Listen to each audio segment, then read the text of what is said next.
Hello বন্ধুরা, আজকে আমি তোমাদের দেখাবো গরমের দিনে কি করে যে আমটা তুমি বাড়িতে আনলে আমটা একটু হালকা মানে নরম হয়ে যায়, তখন একটু লালও হয়ে যায়, কিন্তু ভীষণ টক, খাওয়া যায় না বন্ধুরা। হ্যাঁ, সেই আমটা আমি আজকে চিলি সস, টমেটো সস, কাসন্দ, চিনি, নুন আর এই যে কাঁচা লঙ্কা কুচিয়ে রেখেছি সব দিয়ে মাখাবো, তোমাদের দেখাবো। এই যে আমি আমটা কেটে গুছিয়ে রেখেছি। আমটা দেখো বন্ধুরা একটু লাল লাল। এই যে এখানে আছে কাঁচা লঙ্কা কুচি, টমেটো সস, এই যে চিলি সস, কাসন্দ, এই যে চিনি, নুন, এই দিয়ে বানাবো আজকে আমি হচ্ছে আম মাখা।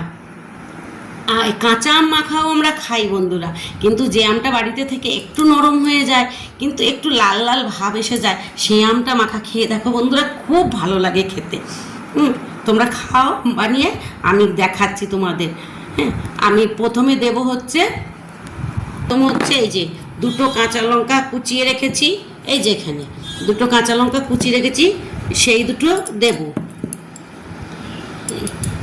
সেই দুটো দিলাম। আর দেব হচ্ছে আমি নুনটা আন্দাজ মতন, এই যে নুন, এই যে আমার নুন রয়েছে, এখান থেকে নুনটা আন্দাজ মতন দিলাম। এবার দেব আমি হচ্ছে চিনি,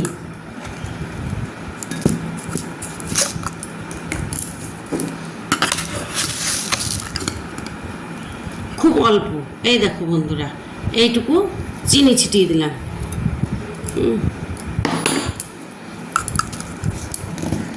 আর দেব হচ্ছে কাসন্দ, কাসন্দটা একটু বেশি যাবে। আর দেব হচ্ছে একটু হালকা একটু চিলি সস, যেহেতু আমি কাঁচা লঙ্কা কুচনো দিয়েছি, 3 ফোঁটা কি 4 ফোঁটা।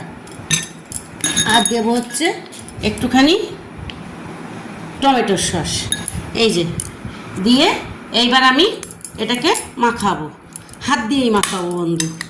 হাত দিয়ে না মাখালে ভালোবাসা দিয়ে মাখানো হয় না, আর ভালোও লাগে না খেতে।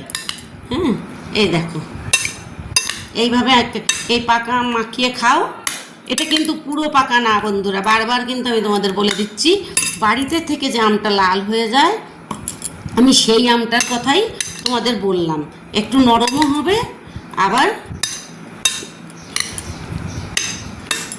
একটু মানে লালচে ভাব আসবে গায়ে, সেই আমটা সুন্দর করে মাখিয়ে খাও। এই দেখো বন্ধুরা, হয়ে গেল আমার আম মাখানো, কাসন্দ দিয়ে আম মাখানো। এই যে আমি সেই আম মাখানোটা মাখালাম ভালো করে, এই যে দেখো সুন্দর করে মাখিয়েছি। এবার খেয়ে দেখো, খুব টেস্ট লাগছে। এই যে আমি একটু খুব টেস্ট হয়েছে খেয়ে। আমার স্বামী খুব ভালো খাবে এই আম মাখানোটা। তোমরাও সবাই এই আম মাখানোটা মাখিয়ে খেয়ে দেখো। ঘরে অনেক সময় আম থেকেই যায়, কাঁচা আম বেশি আনা হয়ে যায়, থেকে যায়, তখন সেই আমটা নরম হয়ে যায়, একটু দেখবে একটু লাচ্চা লাচ্চা ভাব হয়, কিন্তু আমটা এত টক হয় বন্ধুরা, এমনি খাওয়া যায় না। আর রোজই কি চাটনি খেতে ইচ্ছা করে নাকি, একদিন মনে হয় একটু আম মাখানো খাই, সেই জন্য আমটাকে আমি এত সুন্দর করে মাখালাম। মাখিয়ে এইবার আমরা খাবো আম মাখানোটা।